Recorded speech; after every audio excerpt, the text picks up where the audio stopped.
मैंने जैसा जिक्र किया कि ओबियसली बड़ा लंबा टाइम अपनी होम सॉइल पे हम जीते नहीं। मेरा मानना ये है, आई बिलीव कि जब कप्तान बैट्समैन होगा तो वो बैटिंग विकेट्स के लिए जाएगा। बॉलर जो आपका होगा तो वो कहेगा कि स्पोर्टिंग विकेट हो ताकि मैं भी परफॉर्म करूं और मेरी टीम भी करे। ये एक नेचुरल फिनोमेना है। बट मेरा पॉइंट इसमें ये है कि जो बाबर को ख़ास तौर पे अथॉरिटी मिली वो रमीज़ भाई के टाइम पे मिली, और उस टाइम पे उसको तमाम वो इख्तियार दिए गए जो शायद खान साहब के बाद इतने सालों में इतना स्ट्रॉन्ग कप्तान हमने नहीं देखा। कि वो प्लेइंग 11 भी अपनी मर्जी से बना रहा है, वो स्क्वाड भी अपनी मर्जी का बना रहा है, वो पिचेस तक का भी उन्होंने कह दिया। बट रमीज़ भाई का दूसरा जो कॉन्ट्री इसका आर्गूमेंट होता था कि क्रिकेटर को चेयरमैन होना चाहिए, नॉन क्रिकेटिंग बंदा आएगा तो उसको कोई भी बेवकूफ़ बना सकता है। तो अगर आज वो ये स्टेटमेंट दे रहे हैं कि बाबर उनसे ये पिचेस बनवाता था, और उस टाइम उनकी स्टेटमेंट ये थी कि अगर हम स्पिन बनाएंगे तो नेथन लाइन है वो पकड़ लेगा, अगर हम ऑस्ट्रेलिया का जो टूर था, और अगर हम फास्ट बॉलिंग की बनाएंगे तो इंग्लैंड के बड़े एंडरसन और वो जिमी एंडरसन और वो वुड वगैरह वो ये आउट कर देंगे। एंड जो है वो घेर घूर के सीधी पिच पे ले सीधी पिच पे आ रहे थे। लेकिन उसका नुकसान क्या हुआ कि हमें टीमों ने और मारा।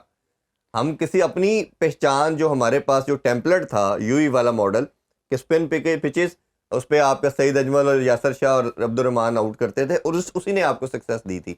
आप बेसिक टेम्पलेट से हट के उस पे गए, और नुकसान ये हुआ कि पाकिस्तान 3.5 साल मैच कोई नहीं जीता। तो आप इसका असल रिस्पॉन्सिबल किसको समझते हैं? किससे ये इतना बड़ा टेम्पलेट जो आकिब जवेद ने आके कुछ भी मेरा ख्याल है डिफरेंट नहीं किया, पुराने फार्मूले को लगा के उसने फिट इन किया और पाकिस्तान जीत गया। यहाँ पे अगर देखा जाए साजिद और दुमान के आने से एक एक फील तो आती थी कि आप गिरा देंगे। उनको पिचेस दी ना, पिचेस नहीं दे रहे थे आप, उसी तरफ आ। तो क्या होता है, किसी को ब्रेव बनने के लिए ना, ब्रेव बनाने के लिए उसकी मर्जी की चीज़ बना दो। जिस तरह बाबर की बात की कि बाबर को बैटिंग पिचें मिलती थी और उस तरह की प्रिपरेशन करता था। देखना ये है कि जो आपके ऊपर जो बैठे हुए हैं मैनेजमेंट के, नो डाउट बाबर को इतनी पावर देनी भी चाहिए किसी हद तक, क्योंकि कप्तान इज रिस्पॉन्सिबल। लेकिन अब कभी जिंदगी में हमने किसी प्रेस कॉन्फ्रेंस में भी नहीं देखा कि उसने कभी आगे रिस्पॉन्सिबिलिटी ली हो। इस चीज़ पे फिर क्या है, ऊपर वाले जो जिस तरह रमीज़ की बात की आपने, इन लोगों को आके उस तरह के इनिशिएटिव लेने चाहिए और थोड़ा सा माइंड मेकअप करना चाहिए कि बाबर हमें ऐसी स्पोर्टिंग पिचें चाहिए। ठीक है, तू बैट्समैन है इस वक्त दुनिया के टॉप प्लेयर्स में, तुम्हें अपनी रैंकिंग भी देखनी है, तुमने अपने सोशल मीडिया को भी चलाना है, व्हाटएवर, और अपनी परफॉर्मेंस को भी इन्हेंस करना है। ये सारी चीज़ों के बावजूद आई बिलीव कि यार तुम्हें एक ब्रेव क्रिकेटर बनना है, वी वांट के यार तू प्लेयर तो है।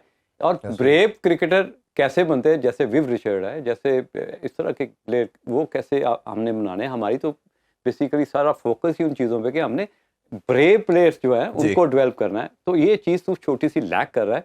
तो आप किसी का भी माइंड मेकअप बना सकते हैं, किसी के कमरे में बैठ के, किसी कैफेटेरिया में बैठ के, कहीं भी बैठ के आप उसको मोटिवेट कर सकते हैं, और उस तरह के आप फिर रिजल्ट भी लेना शुरू हो जाते हैं, और आपका बैकअप प्लान भी और बैकअप भी उस तरह का तैयार होना शुरू हो जाता है जिस तरह आपने करना चाह रहे कि यार हमारे प्लेयर जो हैं वो अगर 8 बॉलों में 20 करना सीख लें, 9 बॉलों पे 31 रन करना सीख लें, यही हम लैग कर रहे हैं ना बेसिकली। तो ये वो चीज़ें हैं जिस पे ज़्यादा फोकस करना चाहिए था कि आपको ऐसे कप्तान बनाने चाहिए थे जो ब्रेव डिसीजन लेते हो और चैलेंजेस को कबूल करें। तो यहाँ पे हमें चैलेंजेस कबूल करने वाले मेरा ख्याल है पिछले 3-3.5 साल में कम मिले हैं, और कंपटीशन में आना ही नहीं चाहते थे। तो क्या आपको लगता है कि जितने भी 4-5 चेयरमैन जो आए, जो चीज़ें आप आइडेंटिफाई कर रहे हैं या मैं बात कर रहा हूँ, ये सारे पॉपुलर डिसीजन और सोशल मीडिया के ऊपर चलते रहे? चेयरमैन भी ये डरते थे कि हम अगर छेड़खानी करेंगे तो popular decision, social media warriors हमें पड़ जाएंगे, और इन्होंने पाकिस्तान का नहीं सोचा, वो सोशल मीडिया की ताकत के इन्फ्लुएंस में आ गई है।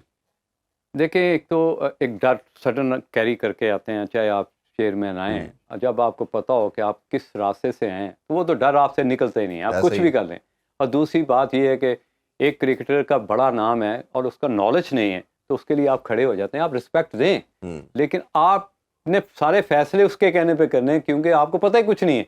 तो ये चीज़ हम लैक करते हैं, जिसकी वजह से मेरा ख्याल हमेशा हम ऑफ द फील्ड भी, ऑफ द रिकॉर्ड भी बात करते हैं कि ये चीज़, ये डर उनके कभी दिल में नहीं जाएगा। अभी एक सोसाइटी का नाम लूँ जो हमारे बहुत टाइटल स्पॉन्सर है हमारी पाकिस्तान क्रिकेट टीम का, उसके अंदर ये डर था कि यार मैंने इतना बड़ा प्रोजेक्ट कर लिया, कौन मुझे प्रोटेक्ट कर सकता है। उसने कहा क्रिकेट टीम को स्पॉन्सर कर दो। यू अंडरस्टैंड, एक तो मेरी पूरी दुनिया में पहचान होगी। तो वो जो डर था वो बिजनेसमैनों के भी दिमाग में है, तो इनके दिमाग में क्यों नहीं होगा भाई? ये कैरी करना पड़ता है। ये आप नहीं कह सकते कि आप फॉरेन मिनिस्टर हैं या वट एवर हैं, तो आप बैठ के क्रिकेटर से हाथ मिलाओगे? नहीं नहीं नहीं नहीं, ऐसा नहीं चलेगा भाई, यहाँ ऐसा होता है, उनको उठ के ही मिलना पड़ेगा।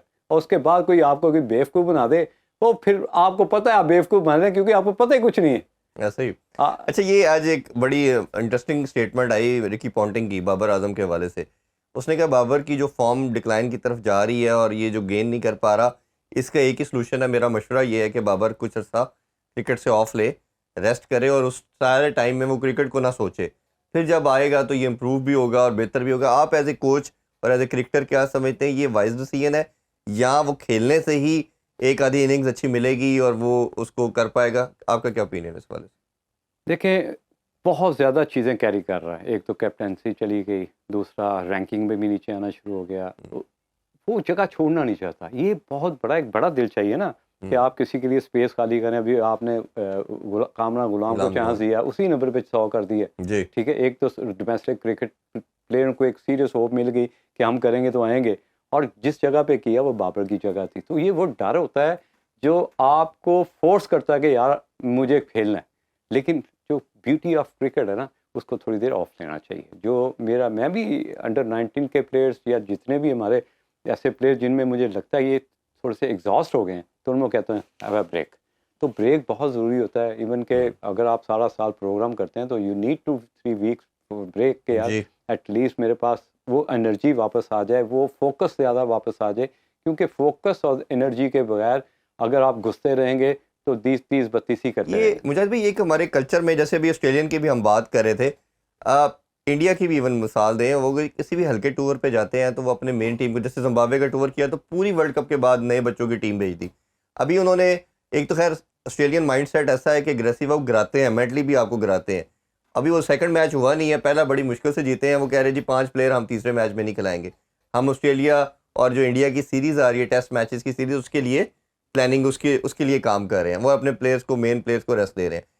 हमारा यहाँ से मेरा आपसे सवाल है जी, आया, अगर इंडिया की टीम होती या न्यूजीलैंड की टीम होती या साउथ अफ्रीका की टीम होती, ये 3-4 टीमें ऐसी होती, अगर ऑस्ट्रेलिया टूर कर रही होती, डू यू थिंक, मैं आपसे सवाल कर रहा हूँ कि वो तीसरे मैच में 5 चेंजेस कर सकते हैं? वो खेलते किसी तरह माइंडसेट से खेलते हैं, क्योंकि पाकिस्तान क्रिकेट में बहुत कुछ हुआ, वो इसीलिए माइंडसेट से खेल रहे हैं। क्योंकि हमारा अभी उन्होंने देखा है कि ये कंफ्यूज माइंडसेट के साथ है, कोई चीज़ें इनकी स्टेबल नहीं है, तो वो बेसिकली गिरा रहे हैं हमें।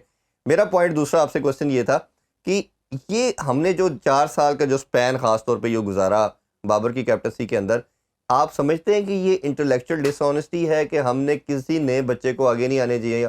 कामरान गुलाम 3 साल से रन कर रहा था, नहीं आया।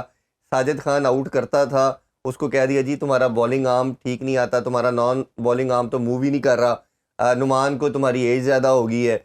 और इसी तरह हुरैरा रन कर रहा है, उस्मान सलाउद्दीन था, उसका कैरियर ख़त्म हो गया, चांस नहीं दिया गया।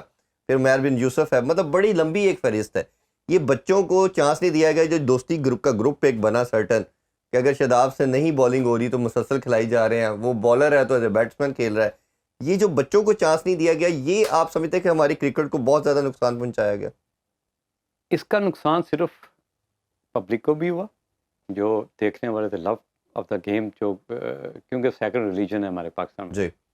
इसका नुकसान बाबर को भी हुआ। ये बाबर किसी गलत फहमी में ना रहे कि उसका उसे नुकसान नहीं हुआ। अगर आप शताब को खिला रहे थे तो हमें तो सब नज़र आ रहा था कि ज़बरदस्ती बैटिंग उसे खिला रहे। नो डाउट आप जीतना चाहते तो आप एक कैरी करते हो कि यार सीनियर प्लेयर है, इसको एक्सपीरियंस है, कहीं ना कहीं तो अगर बॉलिंग में नहीं कंट्रीब्यूट कर रहा तो बैटिंग में शायद कर जाए। लेकिन ऐसा होता नहीं है, मेक शिफ्ट चीज़ें नहीं चलती। आपको कहता है राइट हॉर्सेस बाय कोर्सेस। अगर आप उस तरह नहीं लेके चलोगे क्रिकेट को तो आप हर जगह पे स्ट्रगल करते हुए नजर आओगे। यही वजह हुई कि बाबर कप्तानी से गया। लगता उसे यही है कि शायद मेरी परफॉर्मेंस नहीं है, या मेरी टीम के होते हुए 4 वर्ल्ड कप खेले या 3 वर्ल्ड कप खेले, जीता नहीं हूँ। लेकिन ये लिंक करती हैं चीज़ें, चेन बनी होती है कि जी आपको शहजाद को ज़बरदस्ती खिला रहे हो तो बेसिकली उसका जुर्माना आपको भुगतना पड़ेगा, क्योंकि आप डिसऑनेस्टी कर रहे हो ना। ऑनेस्ट क्या कहते हैं, honesty is the best policy. तो डिसऑनेस्टी हमने समहाउ समवेयर हमने देखी, जिसका उसको खुमेजा भुगतना पड़ा।